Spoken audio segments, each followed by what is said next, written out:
la cicatriz del procedimiento quirúrgico como lo manejó finalmente. Sin embargo, el doctor Keck, pues no, en su artículo original no describió el procedimiento quirúrgico. Lo hizo en ese mismo año, en diciembre, el doctor Lam en Londres, y básicamente por eso en la mayoría de revisiones consideran a los dos autores como los primeros en describir este síndrome. Para hablar algunos aspectos básicos de la anatomía, tener en cuenta que el túnel del tarso está conformado, es la continuación del compartimento posterior de la pierna, el posterior profundo. Es un espacio que tiene componente fibroso y componente óseo que pasa por detrás o que se forma por detrás del maléolo medial. El piso está formado por la cara medial del talo, la cara medial del calcáneo y el sustentáculo in tali. El techo está formado por, que es el techo fibroso, está formado por el retináculo flexor, que también es llamado ligamento lacinado, y la base de este túnel es básicamente el músculo abductor hallucis.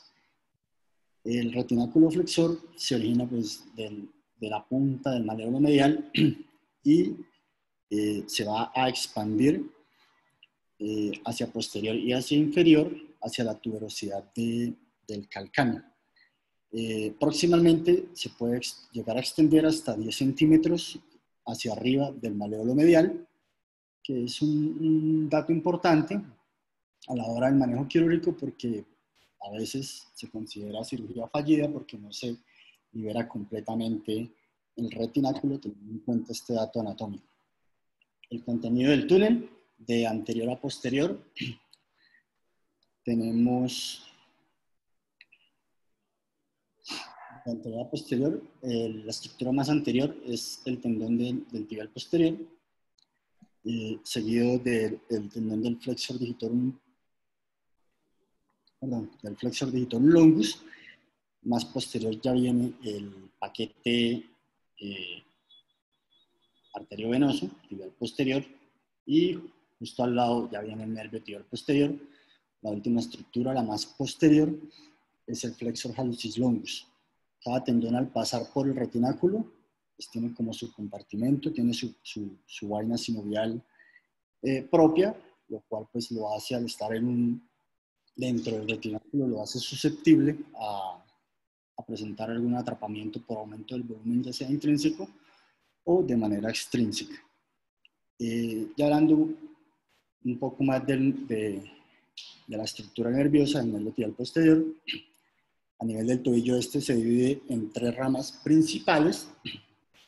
La primera en originarse es la rama calcánea medial, que pues se han descrito múltiples variantes anatómicas con respecto a esta rama.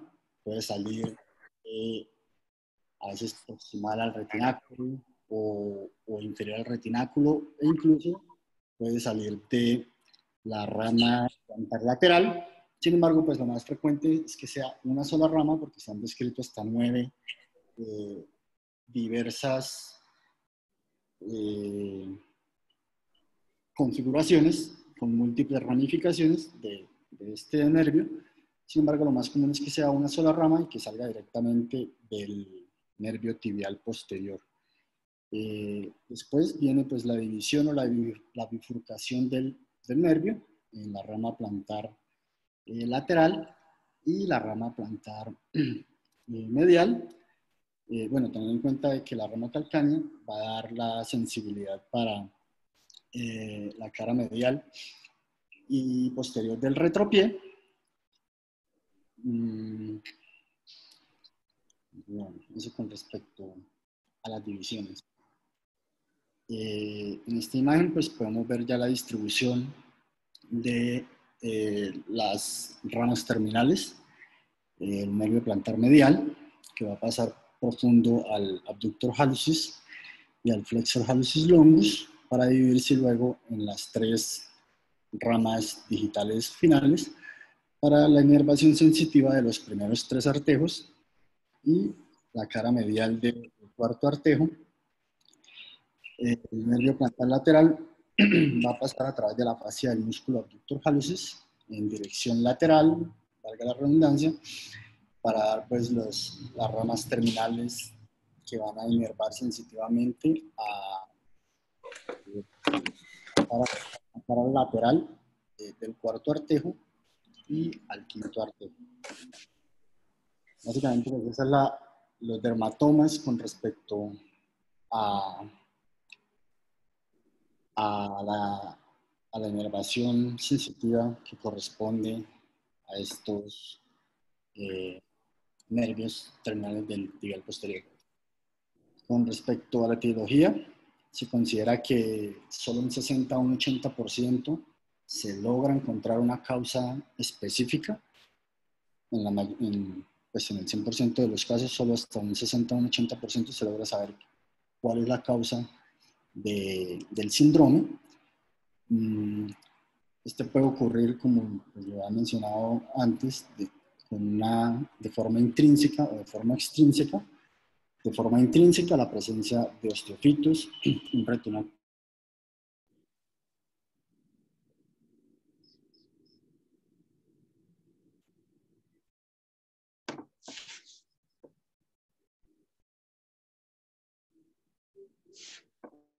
Jaime.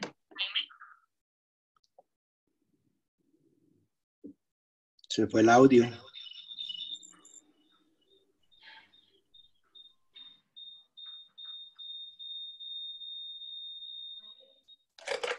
Jaime.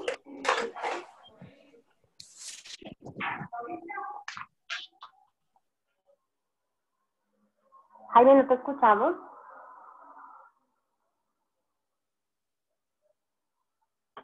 Jaime. Jaime ya no está. Tiene que ser internet. Espérenme 2 segundos y vuelvo a hablar con él.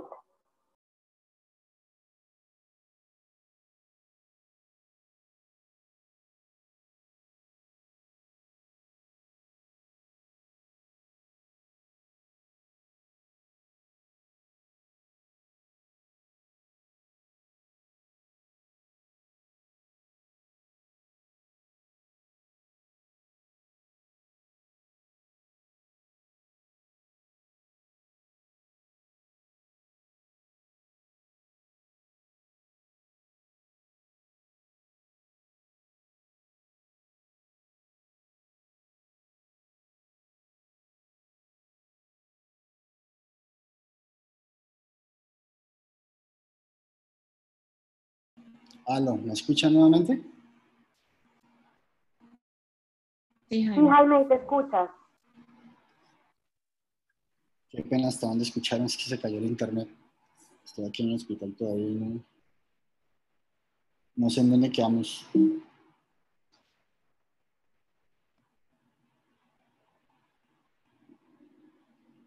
Aló. Hola, Jaime. Ahí. ¿Ahí estamos bien? Sí, en etiología.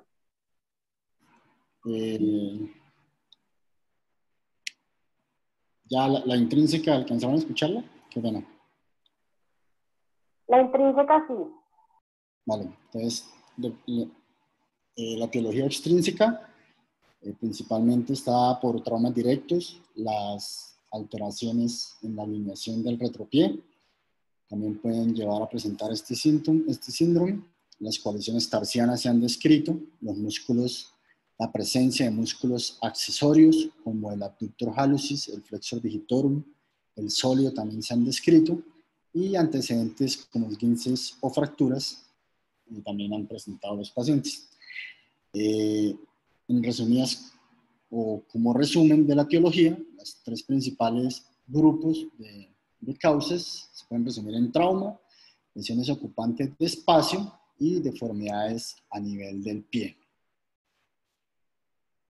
Dentro de la presentación clínica, los pacientes van a referir dolor o parestesias, dolor tipo ardor, parestesias en la cara plantar del pie. Va a ser un inicio insidioso, que se van a exacerbar o a acentuar con el ejercicio, con la actividad física, con el permanecer en bipedestación de forma prolongada. Van a mejorar cuando descansan, cuando se retiran los zapatos, cuando elevan la extremidad. Básicamente lo que han descrito los pacientes. Inicialmente la sintomatología es intermitente, que pues, a medida que va progresando el atrapamiento nervioso, pues se puede volver más constante y llevando incluso a presentar anestesia de la zona inicialmente alterada con parestesias y puede llegar a presentar atrofia muscular también ya en los casos más severos. En la inspección, en la inspección se deben buscar pues, deformidades a nivel del retropié, realizar la palpación a lo largo de todo el recorrido del nervio tibial, por la cara posterior del maléolo medial, buscando engrosamientos o buscando masas. Esto es muy importante, la discriminación de 2 puntos, en las zonas donde el paciente pues, refiere adormecimiento, zonas de parestesia o hipoestesia. El déficit motor, que pues, principalmente es en pacientes ya con una patología pues, más avanzada, más crónica. Principalmente se puede llegar a observar atrofia del abductor hallucis y del abductor digiti minimi.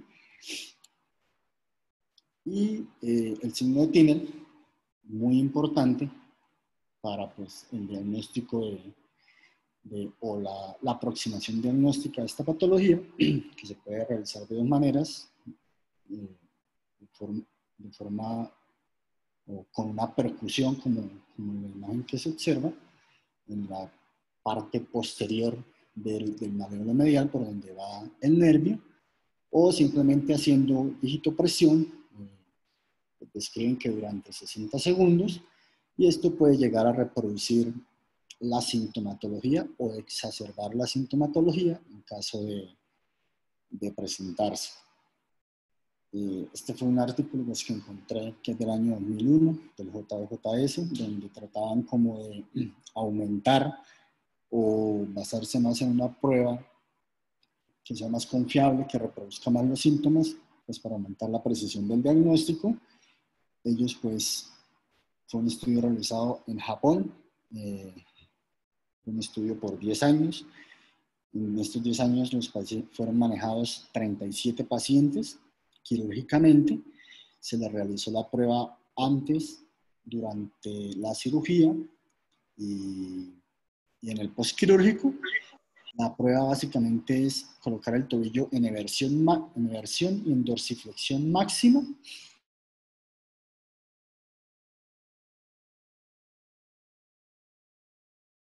Dar dorsiflexión.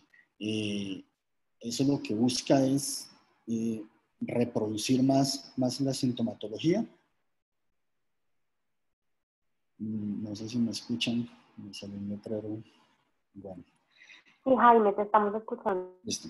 Reproducir más la sintomatología. Dentro de los resultados que pues ellos describen, refieren que inicialmente pues a todos le hicieron la prueba con el tobillo y el pie neutro y luego pues hicieron la maniobra. Encontraron que de todos los pacientes que llevaron a cirugía, que tenían el síndrome, 3 pacientes no tenían un Tinel positivo realizando la maniobra en neutro. Con la maniobra de ellos de dorsiflexión y eversión, encontraron el Tinel, pues lo que hace pensar o sugerir de que puede aumentar un poco la sensibilidad para el diagnóstico de este síndrome. Intraoperatoriamente realizaron también la misma maniobra y encontraron que en los pacientes que no tenían una causa que fuera una lesión ocupante de espacio, encontraron que al realizar la versión y la dorsiflexión, el flexor hallucis, que es la estructura más posterior del túnel, se metía más dentro dentro del túnel del tarso, que es en la primera imagen, en la imagen de la izquierda, se observa cómo se mete, por lo tanto pues aumenta el volumen y va a presionar al nervio tibial, que es el que corresponde al asterisco, lo va a presionar contra el borde superior del retináculo, lo cual pues hace que se aumente en teoría la sintomatología. Ya la otra imagen es ya después de haber liberado el retináculo, donde pues se observa ya que al realizar la maniobra, el nervio pues igual ya va a estar libre. El seguimiento de estos pacientes fue más o menos de 4 años. En la gran mayoría encontraron una resolución completa de la sintomatología.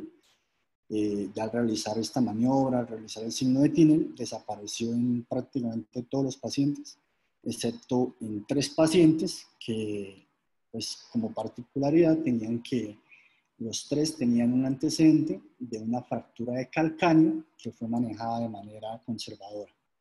Entonces, eso pues, nos hace llegar a pensar de que dentro de los factores etiológicos, las fracturas pueden llevar a un peor pronóstico quirúrgico y clínico de estos pacientes. Dentro de las ayudas diagnósticas, básicamente este es un diagnóstico clínico, pero pues hay ciertos exámenes que nos pueden ayudar a clarificar el diagnóstico. Las radiografías son útiles para mostrar anormalidades a nivel óseo, coaliciones tarsales, por ejemplo, evaluar la alineación de manera objetiva del retropié, y pues en pacientes que han tenido antecedentes de trauma, descartar que no hayan fracturas o maluniones.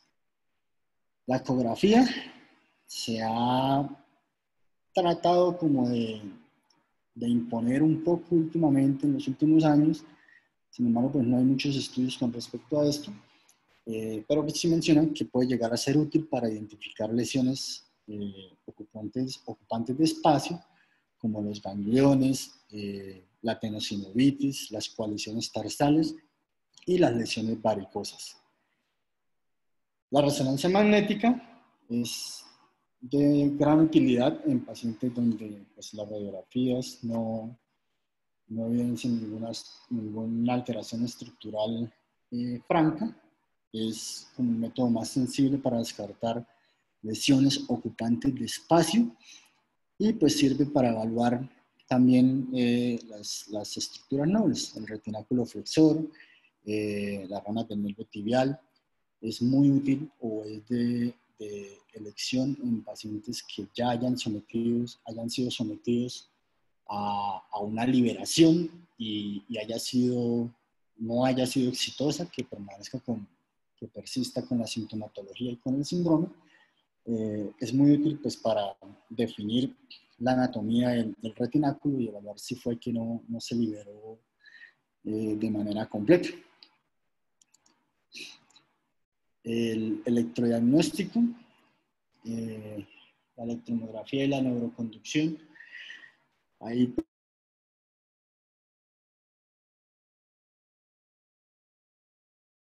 pues múltiples estudios donde nos dicen que sí es muy útil, otros pues no es tan fuerte con respecto a este método diagnóstico. Ha sido muy cuestionada. En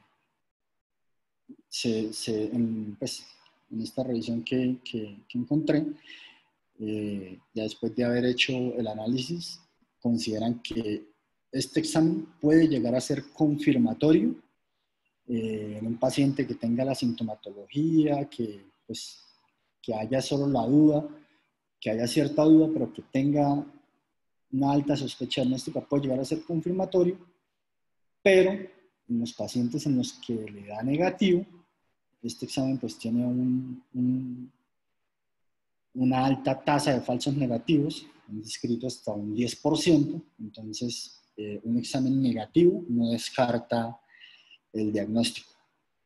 Son útiles pues, para descartar que no sean, o sea, entre un síndrome del túnel del tarso, que es una neuropatía periférica, o que sea algo más de a nivel de la columna pues, lumbar, puede ser de C1 más que todo, la sacra, perdón. Dentro del manejo, el pilar del manejo, pues inicialmente debe ser el manejo conservador. Es poco probable que en los pacientes que tienen una lesión ocupante de espacio vayan a mejorar con estas medidas. Sin embargo, pues casi todos los trabajos que pude revisar sí mencionaban que se le debía dar, aunque sea un chance, de brindarle este tipo de manejo antes de llevarlo a cirugía, exceptuando pues los casos que sean agudos, que eso sí pues, deben ser de exploración quirúrgica.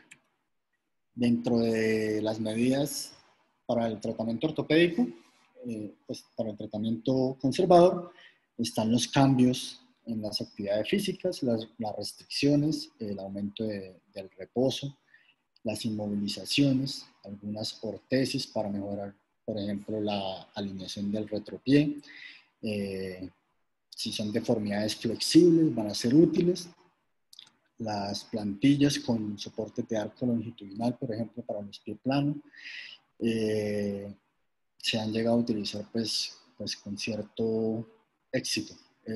La utilidad de los antiinflamatorios no esteroideos también se ha descrito. Han sido pues muy útiles en casos de enfermedades inflamatorias, como una tenosynovitis o una artritis reumatoidea. Y pues también se han descrito las infiltraciones con corticosteroides. La terapia física puede llegar a ser útil pues, para el fortalecimiento muscular y el uso también describían el uso de medias de compresión en caso de pacientes con insuficiencia venosa y venas varicosas. El manejo quirúrgico, los pilares o los objetivos de ellos son pues, liberar el nervio tibial a nivel del retináculo. Entonces hay que liberar el retináculo flexor, liberar las ramas, explorar y liberar las ramas del tibial posterior. Y pues básicamente si hay alguna lesión ocupante de espacio, disecarla y extraerla. O corregir, digamos, si hay maluniones, fracturas no tratadas o malalineación del retropié, también pues, se menciona que se deberían corregir. Básicamente, pues la descripción del doctor Lam en el año 62, el paciente pues, se encuentra o se posiciona en decúbito supino, se usa torniquete. La incisión debe ser de aproximadamente 6 a 8 centímetros hacia arriba o proximal al maléolo medial, recordando que el retináculo flexor puede llegar hasta 10 centímetros proximales a él. Y distalmente, pues vamos a nivel del maléolo, vamos a curvarla ligeramente hacia adelante, como pues simulando el recorrido o el trayecto de las ramas terminales del tibial posterior para poder explorarlas y liberarlas.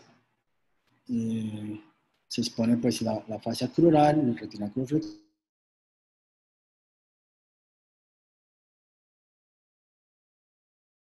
se divide más bien para poder liberar el nervio tibial posterior, como pues en la imagen de la derecha, se puede realizar con unas tijeras romas o con un elevador de periósteo para ir pues disecando poco a poco el retináculo y liberando el nervio. Se sigue pues distalmente, se localizan las ramas terminales. Se describe también que se deben ligar pues, los vasos que estén tortuosos, las venas varicosas, se deben ligar. Si hay pues, gangliones, se deben disecar y extirpar. Y pues básicamente lo importante es lograr una liberación y pues mencionan que la tasa de éxito en estas cirugías aumenta cuando se diseca y se liberan lo más distal posible.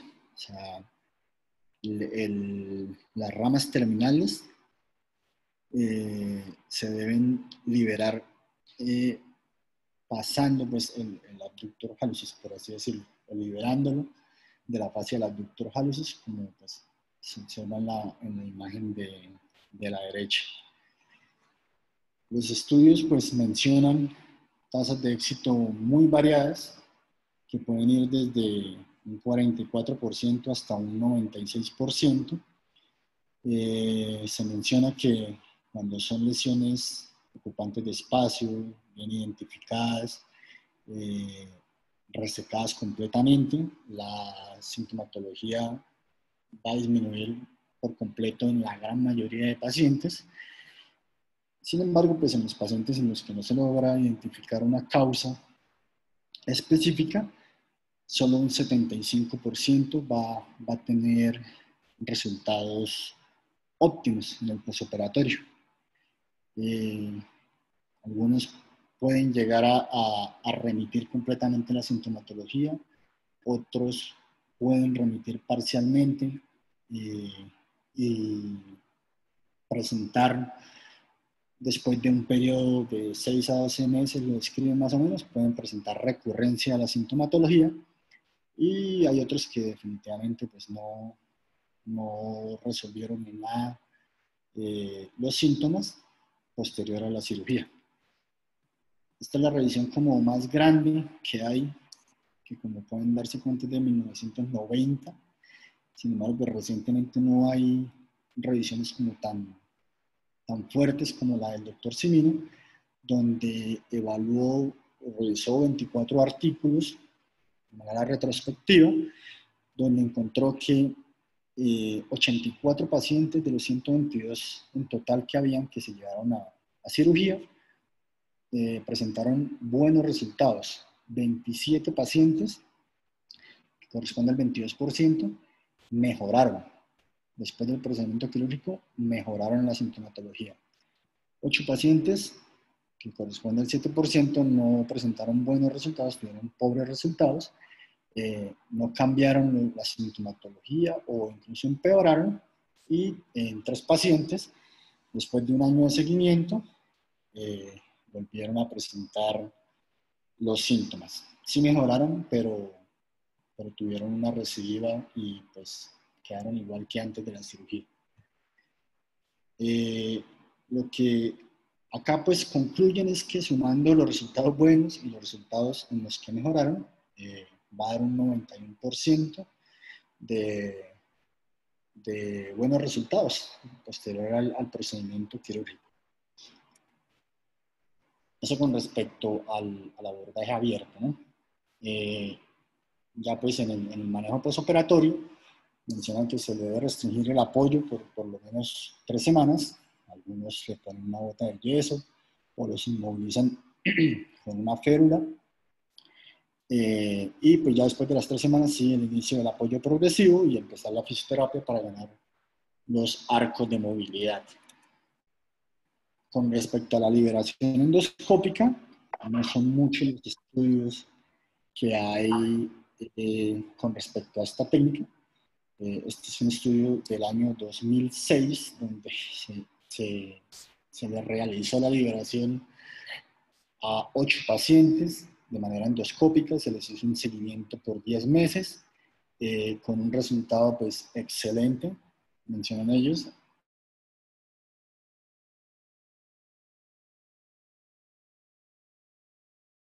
Un 62%, y los 3 pacientes restantes tuvieron un resultado pobre, por así decirlo. Sin embargo, pues, con esa cantidad de pacientes no tiene mucha fortaleza el estudio. Y básicamente casi todos los estudios, o los pocos estudios que hay disponibles, son así, con poquitos pacientes.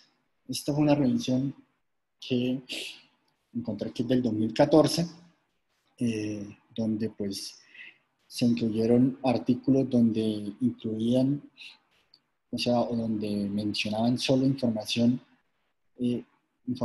o datos claros acerca de la seguridad de la descompresión del túnel de forma endoscópica y con un seguimiento de por lo menos un año. Encontraron solo 3 estudios con 36 pacientes, 37 pies intervenidos y con un seguimiento promedio de 27 meses. Este es como el resumen de los resultados, donde son 3 estudios, pero pues son solo 2 grupos. Los primeros estudios son de los mismos autores, de los mismos cirujanos, donde pues ellos describen el procedimiento o pues sí, la descripción quirúrgica de estos 2 grupos, un paciente igualmente en decúbito supino, con el uso de torniquete. En ambos grupos realizaron una incisión pequeña, transversa, entre la parte más posterior y distal del maléolo medial y el tendón de Aquiles. Hasta ahí, ambos grupos realizaron lo mismo. Sin embargo, en el grupo de los 2 primeros estudios, de Day y Naples, ellos adicionaron un segundo portal a nivel del músculo abductor hallucis para pues, la visualización más distal de las ramas, mientras que el doctor Krishan, por medio de un solo portal, realizó pues, la verificación distal y liberación de las ramas terminales del tibial. Pues con respecto a los resultados, fueron 37 casos.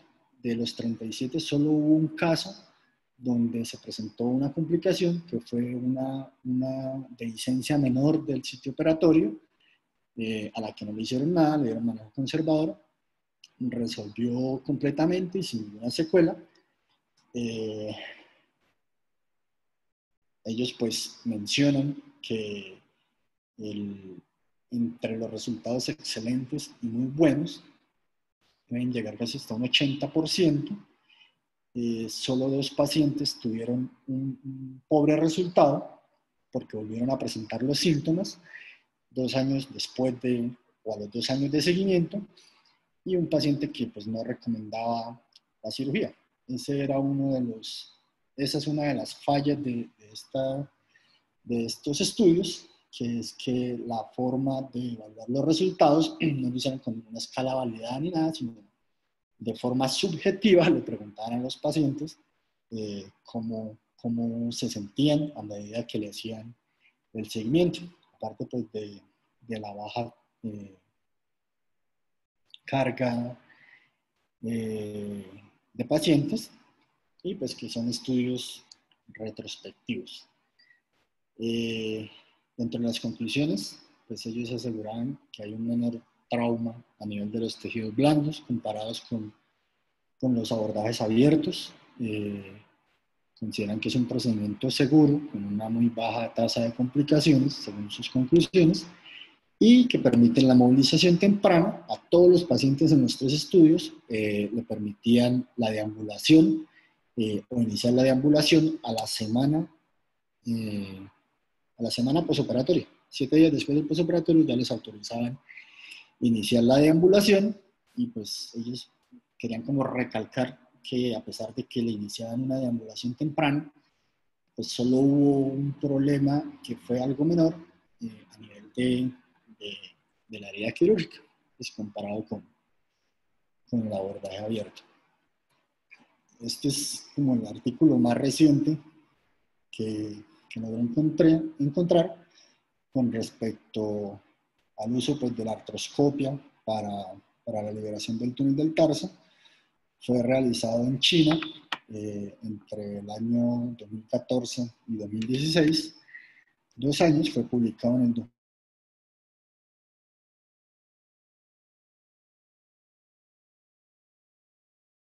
2016. Los pacientes fueron pacientes que por lo menos llevaban 8 meses en promedio de sintomatología antes de ser intervenidos. A todos les dieron un chance de manejo conservador, les brindaron manejo conservador durante 3 meses y pues el seguimiento fue de 1 a 2 años. Dentro de los resultados, pues mencionan que ninguno de los pacientes se infectó, no hubo ningún problema de tejidos blandos, que los resultados en 16 pacientes de los 22 fue excelente, de los 24 casos, y los 8 restantes fueron buenos. Tampoco no mencionan que a ninguno le haya ido pues mal, que haya tenido malos resultados en el seguimiento. Y la conclusión de los chinos es que ellos consideran que puede ser una herramienta útil para el manejo, segura y con bajas tasas de complicaciones y con resultados satisfactorios.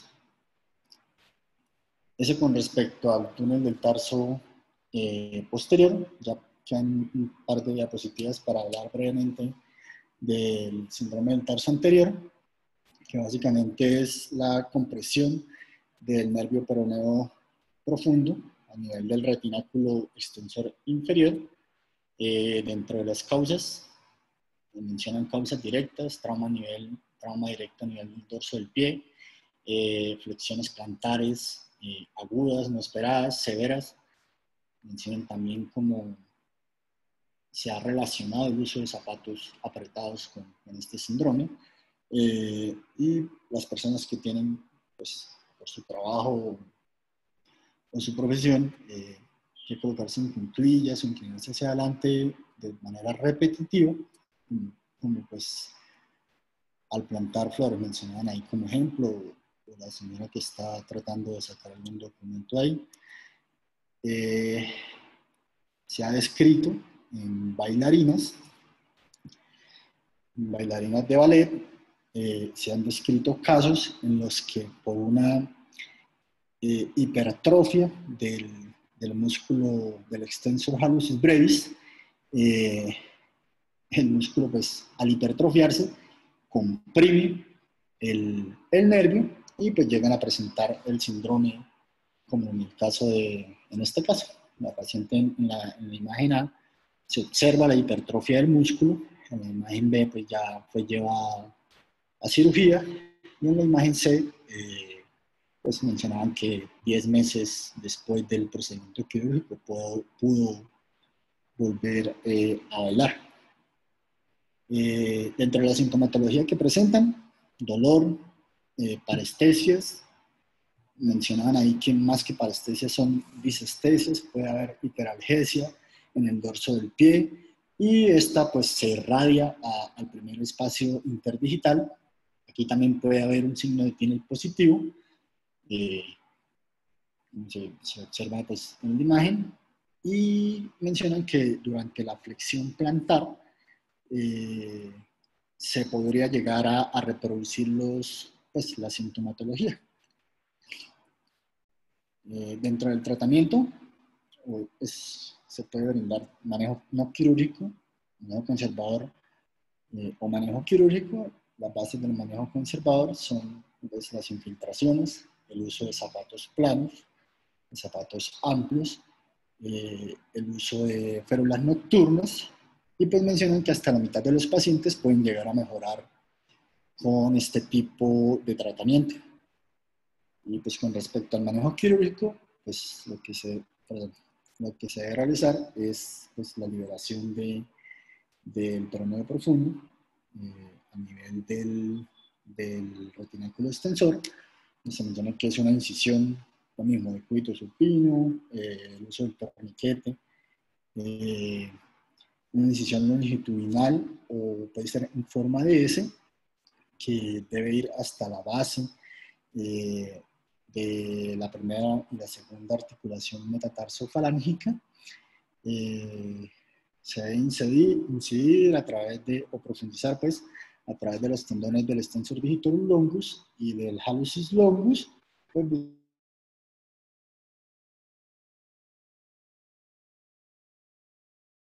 buscando tanto el nervio peroneo profundo como su rama medial y lateral. En el posoperatorio, pues mencionan que se le debe restringir el apoyo por 2 semanas y pues ya después de las 2 semanas el inicio de la terapia física y la deambulación según lo que el paciente pues tolere, según la tolerancia del paciente. Y pues básicamente eso es.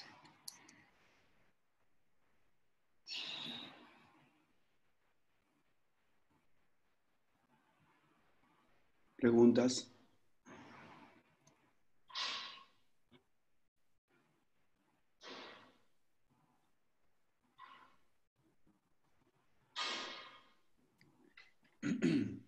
¿No hay preguntas? No, doctor, en el chat no tenemos ahorita preguntas. Jaime, muy bien. La revisión. En términos prácticos, el retináculo divide la compresión en arriba del retináculo y abajo del retináculo. Arriba del retináculo está el tibial posterior y sus 2 ramas muy claramente. Abajo del retináculo están ya las divisiones, la lateral y la interna. Nosotros vemos con frecuencia este síndrome y es causado en ocasiones por lipomas, por quistes sinoviales, pero más que todo en mujeres con sobrecarga y que tienen un terreno varicoso muy importante, el cual produce presión. A nosotros sí nos gusta solicitar una electromiografía, sobre todo cuando hablamos del síndrome superior, o sea, cuando el tibial posterior está más comprometido. Y la electromiografía nos sale positiva con mucha frecuencia. Cuando es negativa, a uno no quisiera llevar a los pacientes a cirugía si no les da un tiempo prolongado de tratamiento. Porque como tú lo manifestaste en los resultados, cuando no hay una causa etiológica clara, entonces los resultados después de la cirugía no son tan buenas. Entonces yo no puedo aconsejar a un paciente una cirugía y decirle que tiene un 30% de chance de que no mejore. Entonces en estos casos preferimos esperar. Te hago una pregunta básica. ¿Por qué es tan común el túnel del carpo y no el túnel del tarso?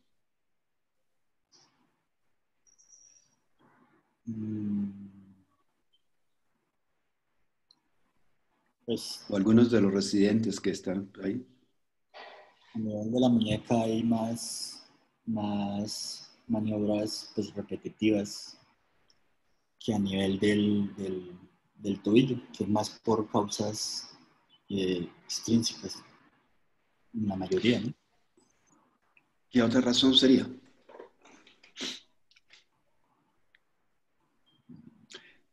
¿Cuántas estructuras están rodeando el nervio mediano? ¿Cuántos tendones? 9, doctor. 9, exactamente.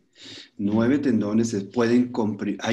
El contenido es grande con relación al contenedor. En cambio, aquí tenemos 3 tendones y no más. Entonces, eso es y obviamente la mayor movilidad del carpo, etcétera, etcétera. Pero básicamente es porque mecánicamente el espacio en el carpo es más pequeño y tiene muchas estructuras y entonces es fácil que alguna inflamación, trauma, reumatismo, etcétera, etcétera, pueda producir túnel del carpo. Ok, profe. ¿Qué otras inquietudes hay?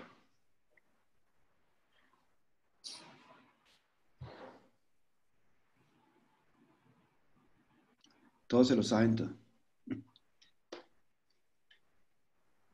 Profe, yo tengo una pregunta, pues yo estuve más o menos buscando, pero no encontré mayor cosa. ¿Cómo diferencio a un paciente o sea, un paciente diabético que tenga pie diabético? O sea, ¿cómo lo puedo diferenciar de que esté presentando un túnel del tarso?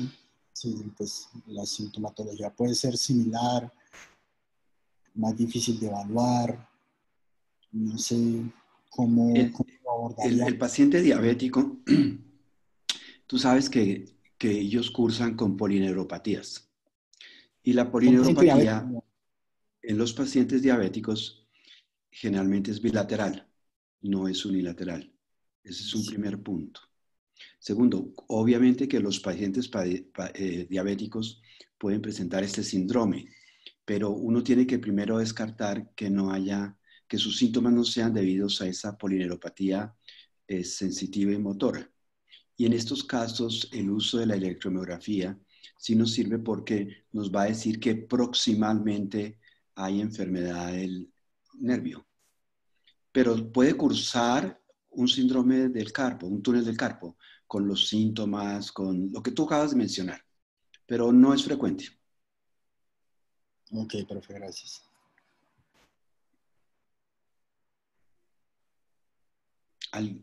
¿Alguna, doctora Adriana Cowa,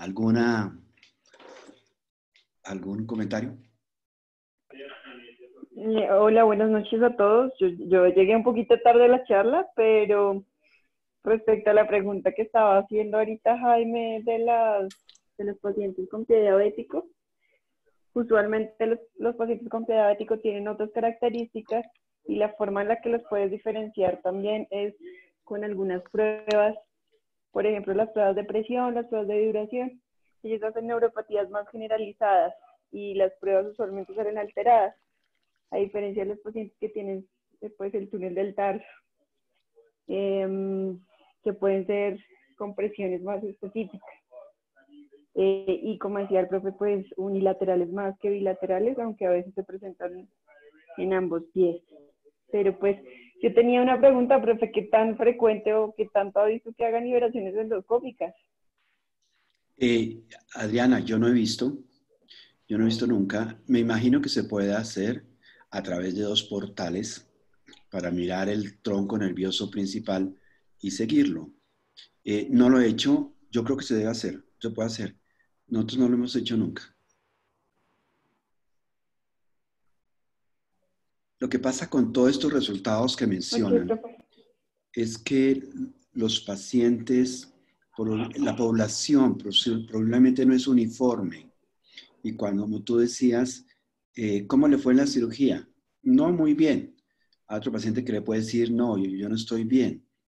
Entonces no siguen un parámetro claro de estadístico para revisar resultados.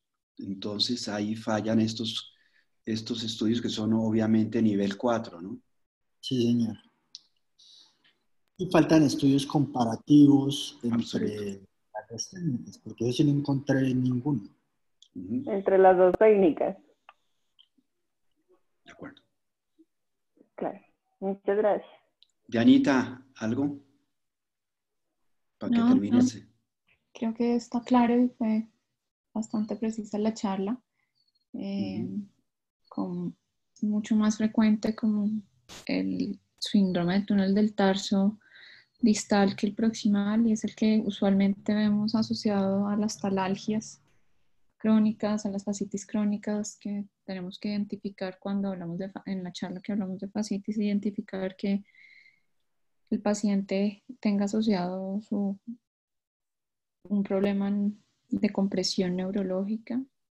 Pero no mucho más, creo que ya todo lo dijo Jaime.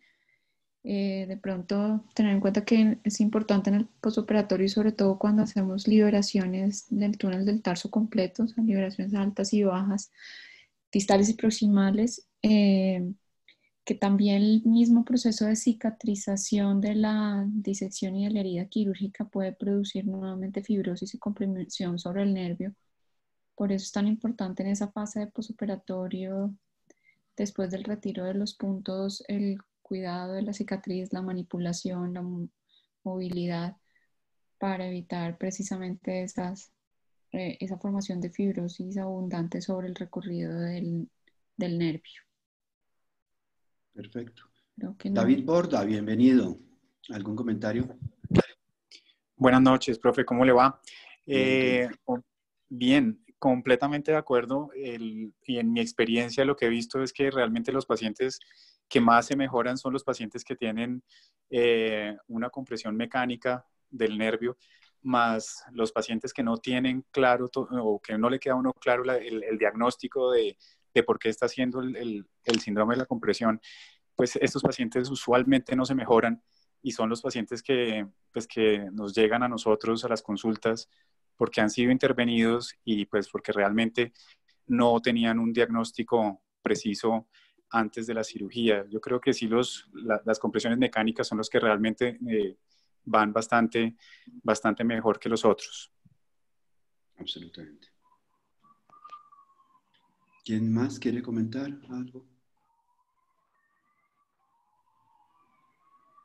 Bueno, buen fin de semana, buen puente. Gracias, profe. Okay. Gracias, doctor. Chao, y gracias, Tatis. Gracias, muy amable. profe. Chao. Que estén bien. Hasta luego, muchas gracias.